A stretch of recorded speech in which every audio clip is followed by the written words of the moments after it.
খেলা দেখতে গিয়ে যে আমি এতটা মজা পাবো সেটা কখনো ভাবতেই পারি না। চলো ভিডিওটি শুরু থেকে দেখাই।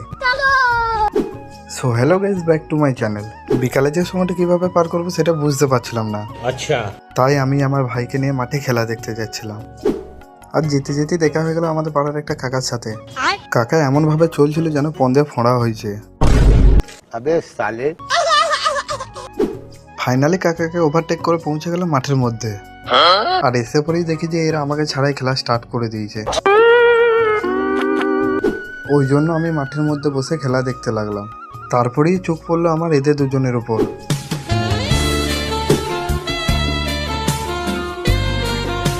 শালা নিজে এখনো ধার করে বিড়ি খায়, আবার একটা করে মেয়ে পটিয়ে বসে আছে।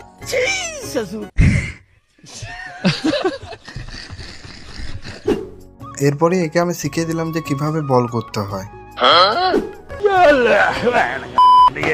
আমার শেখানোর পরেও কিন্তু বলটি 4 হয়ে গেল। আর দর্শকরা তো আমাকে রাগে পুরো ছিঁড়ে দিল। গাইস, আজ এতটুকুই। ভিডিওটি কেমন হয়েছে অবশ্যই কমেন্টে জানাবেন। আর এরকম নতুন নতুন ব্লগ পেতে আমাকে ফলো করে রাখবেন। ততক্ষণের জন্য গুড বাই।